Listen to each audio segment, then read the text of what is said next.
ketika beliau di bahasa lebih tepatnya dalam tanda petik ya biar nggak bisa disalahin, kayak didiemin lah sama istri-istri beliau gara-gara istri-istrinya ngambek. Di dalam surat At-Tahrim, surat 66, coba kita buka. Surat 66. Ini juga kalau teman-teman baca kisah surat ini tuh luar biasa ya. Kita kayak baca novel atau kayak nonton film, keren banget. Saya memang senang banget dengan sirah Nabi dan para anbiya, dan terutama kalau sirah ini berbentuk storytelling, bukan data sejarah ya, karena membaca data sejarah itu emang agak-agak liar sih. Tapi kalau storytelling kan kita adegan ya, wah seru ya, itu lebih keren daripada Disney, Marvel, Endgame, satu apalah. Lebih seru baca sirah kalau kita paham. Surat 66 ayat 5, itu tuh ceritanya, saya langsung ke ceritanya aja. Ceritanya kan waktu itu Nabi itu punya kebiasaan, kalau habis asar sampai maghrib, Nabi ngapain pertanyaannya? Apa sih yang dilakuin Nabi antara asar dengan maghrib? Ternyata kebiasaan Nabi di hari Jumat di hari-hari biasa antara asar dengan maghrib itu adalah keliling ke rumah-rumah istrinya. Antara asar dengan maghrib itu waktu family time lah, keliling antara rumah-rumah istrinya. Kalau nggak habis dalam satu hari, besok dilanjutin. Nah hari itu Nabi datang ke rumah Maria yang dari Mesir itu, istri beliau yang dari Mesir, Maria Kiptiyah. Dan lama di rumah Maria, nggak pindah-pindah gitu. Sementara Hafsah sama Aisyah udah nungguin Nabi di rumahnya Aisyah berdua, karena emang Hafsah sama Aisyah ini kan ngegeng banget ya berdua ya, kayak soulmate banget lah, walaupun sama-sama istri Nabi, tapi mereka kayak fair berdua tuh nggak ada masalah. Kalau yang dengan yang lain mereka cemburu. Nungguin di rumah Aisyah, Hafsah, Nabi di rumah siapa sih sekarang? Kata Hafsah, di rumah Maria. Kok lama banget sih di rumah Maria, dikasih makan apa sih? Gak tahu tuh, dari tadi kita tungguin gak datang-datang, kan sesama cewek nih ngobrol. Lama gak datang-datang, menjelang maghrib Nabi baru datang. Aisyah udah agak bete nih, lama banget sih giliran di Maria aja datang lama, di rumah saya lama gak datang-datang. Begitu Nabi datang, tuh Nabi datang. Diam aja Aisyah sama Hafsah. Assalamualaikum. Waalaikumsalam. Kayak ngambek gitu kan. Kata Nabi, Aisyah kenapa? Hafsah kalian kenapa? Kata Aisyah, ya iyalah sedih, kok di rumah Maria lama banget dikasih makan apa sih, enak ya? Kata Aisyah, enggak makan apa-apa, cuma minum madu. Oh kata Hafsah, pantesan kok bau mulutnya gak enak, pasti madunya gak benar tuh di sana tuh. Iya gak benar, jangan minum madu lagi, kata Aisyah. Kata Nabi, ya udah mulai sekarang saya gak akan minum madu lagi. Demi apa? Menyenangkan hati Aisyah. Aisyah langsung yes, Nabi gak akan minum madu lagi. Demi saya, berarti saya kan istimewa banget. Kenapa bisa istimewa? Karena aslinya Nabi itu hobi banget minum madu. Kayak saya mungkin senang minum kopi, tapi demi istri, mulai sekarang saya gak akan ngopi lagi. Kan istri saya ngerasa, wah demi aku tuh dia gak mau ngopi lagi. Kan keren kan? Akhirnya Aisyah ngomong ke istri-istri yang lain, kalian tahu gak? Kata Aisyah, kayak ngomong di grup gitu kan? Tapi grupnya bukan grup WhatsApp, grup mereka gitu. Kalian tahu gak? Nabi sekarang gak akan minum madu lagi loh. Kenapa? Karena aku. Wah keren ya Aisyah, istimewa banget ya, sampai Nabi rela gak minum madu, padahal madu itu baik, Nabi senang juga demi Aisyah, ya demi aku gitu. Akhirnya Aisyah bahagia. Allah gak ridho. Begitu Nabi ngomong kayak gitu, Allah turunkan ayat pertama surat At-Tahrim, ya ayuhan Nabi. Jibril langsung turun, ya Rasulullah ada pesan. Ada pesan tuh dari Allah. Kata Rasulullah, pesan apa Jibril? Nih, ya ayuhan Nabi, lima tuharrimu ma ahallallahu lak tabtaghi mardhata azwajik. Kenapa engkau mengharamkan apa yang Allah sudah halalkan bagimu? Hanya pengen menyenangkan hati istrimu, wahai Rasul? Astagfirullah, salah ngomong saya. Mengharamkan ya Allah halalkan. Astagfirullah ya Allah, mulai sekarang saya akan minum madu lagi. Astagfirullah, maafin saya ya Allah. Jibril balik ke Allah, kasih tahu Nabi akan minum madu lagi. Nabi ngomong ke istri-istrinya, ngumpulin semuanya, kecuali Aisyah. Semuanya dikumpulin. Ada Hafsah di situ.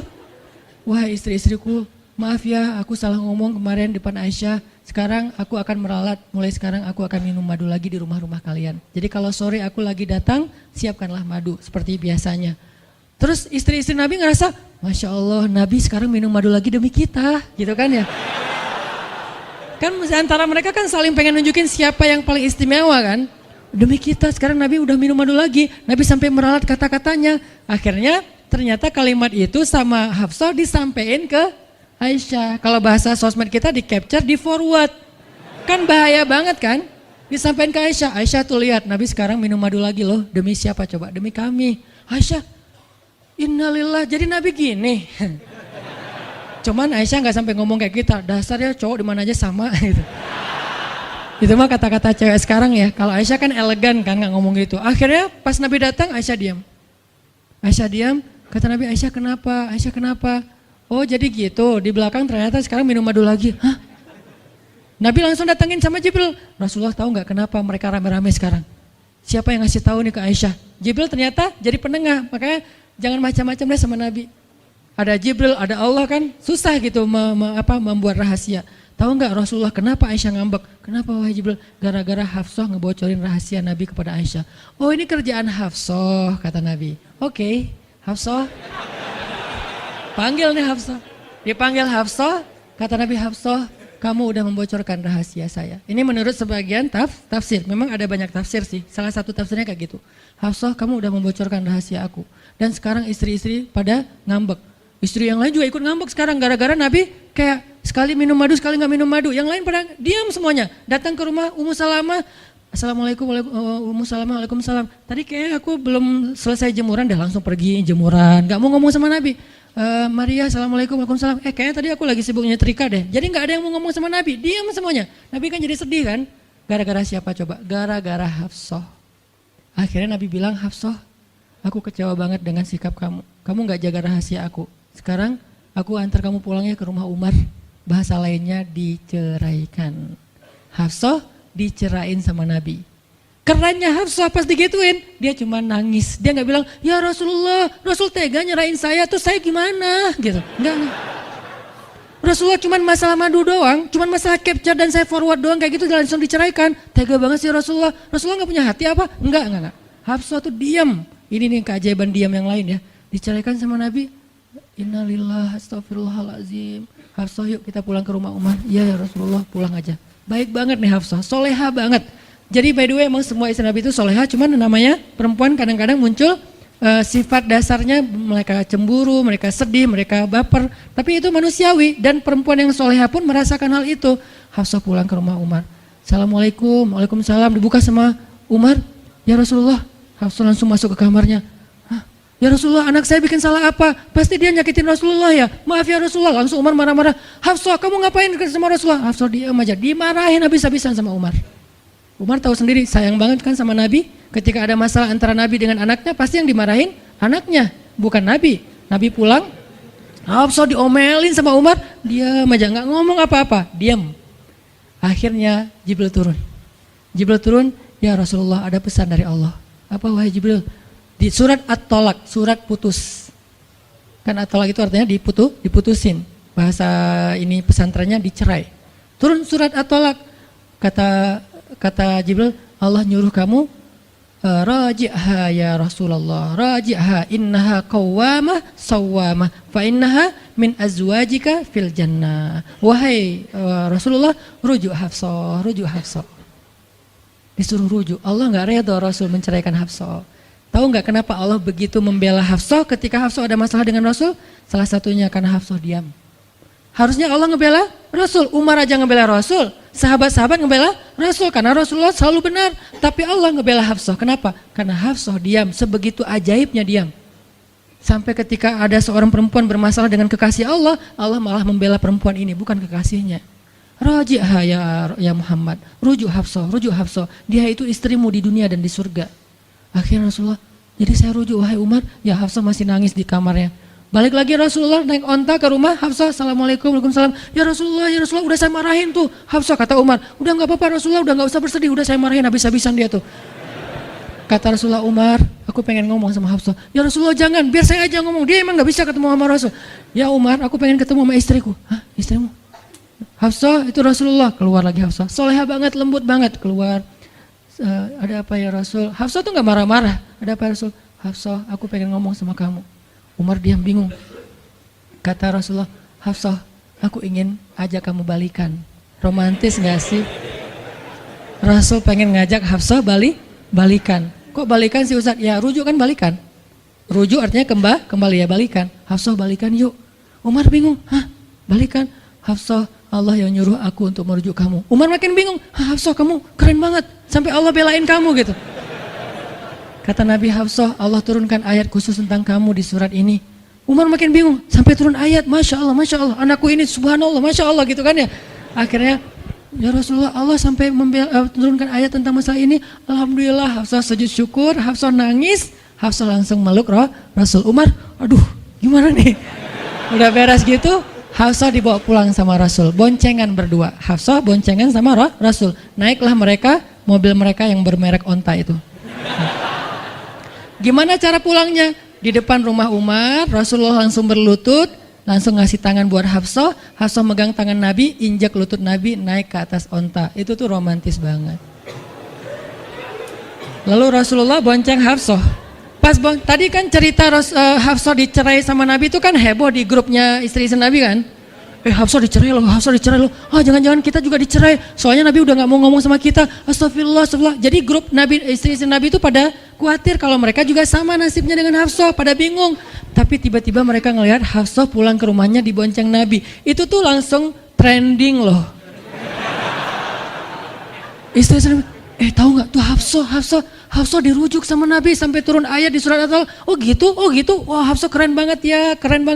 Wah, istri-istri Nabi pada cemburu pada Hafsah. Diturunkan Hafsah, yang lain pada ngintip Hafsah. Sampai masuk ke rumahnya, Nabi beres di rumah Hafsah, keluar masuk ke masjid, dia aja di masjid. Istri yang lain Nabi nggak mau ngomong. Aisyah, Ummu Salamah, Saudah, Maria, Sofia, siapa lagi? Yang Zainab bintu Jahsy, semuanya Nabi diamin, nggak mau diajak ngomong. Datang satu-satu, ya Rasulullah mau dibuatin minum apa? Astagfirullah, subhanallah. Datang lagi Aisyah, Rasulullah capek, subhanallah. Diam semuanya, nggak ada yang mau diajak ngomong sama Nabi. Udah mereka akhirnya pada pulang, bingung, nasib kita gimana ya? Tanya ke Hafsah yuk. Sekarang Hafsah jadi kayak selebritinya. Hafsah, pada datang ke rumah Hafsah. Hafsah bantuin kita dong. Sampai Aisyah aja yang tadinya kayak bisa dibilang kayak pemimpin istri-istri Nabi kan. Aisyah paling cerdas, paling disayang sama Nabi. Sekarang Aisyah diam-diam ngomong, Hafsah bantuin dong, kita nih lagi digantung sama Nabi.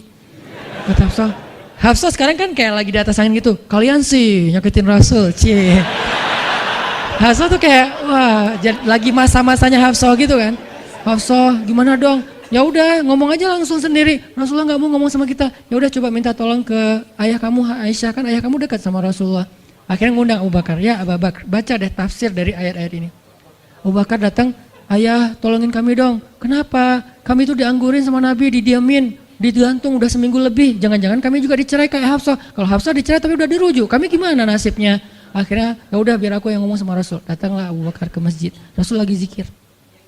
Ya Rasulullah, itu istri-istrimu ngutus saya, subhanallah. Ya Rasulullah, Masya Allah. Ya Rasulullah, la ilaha illallah. Abu Bakar aja, Rasul gak mau ngomong sama dia. Padahal Abu Bakar itu udah paling akrab sama Nabi. Abu Bakar diam, gak bisa diajak ngomong nih. Abu Bakar balik lagi ke rumah istri-istri Nabi. Kata istri-istri Nabi, gimana Abu Bakar?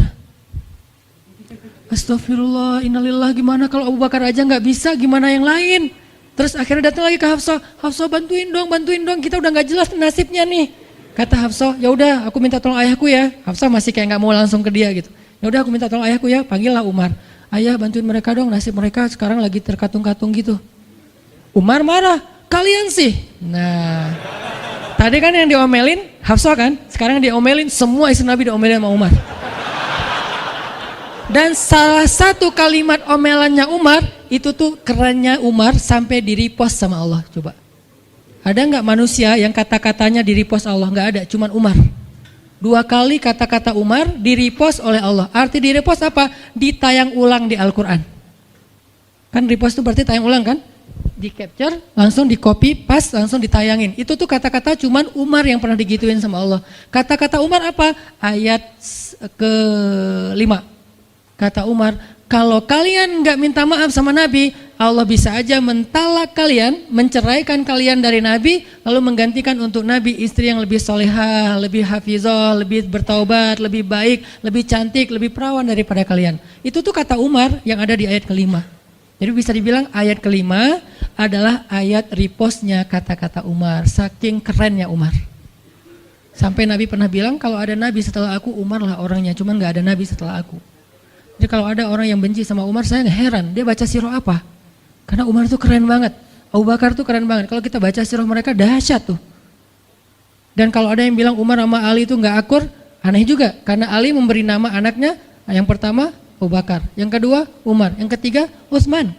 Ketika ditanya sama Umar, ya Abul Hasan kamu memberi nama mereka dengan nama-nama kami, kenapa? Kata Ali, aku berharap mereka jadi orang soleh seperti kalian. Terus gimana caranya Ali ngasih nama Umar sementara dia benci sama Umar? Gak mungkin dia benci, masa ngasih nama orang yang dibenci kan? Dek namanya siapa? Namrud. Kok Namrud sih? Kan ayah saya benci banget sama Namrud. Datang lagi, dek namanya siapa? Iblis. Kok iblis sih gitu kan ya? Gak mungkin lah.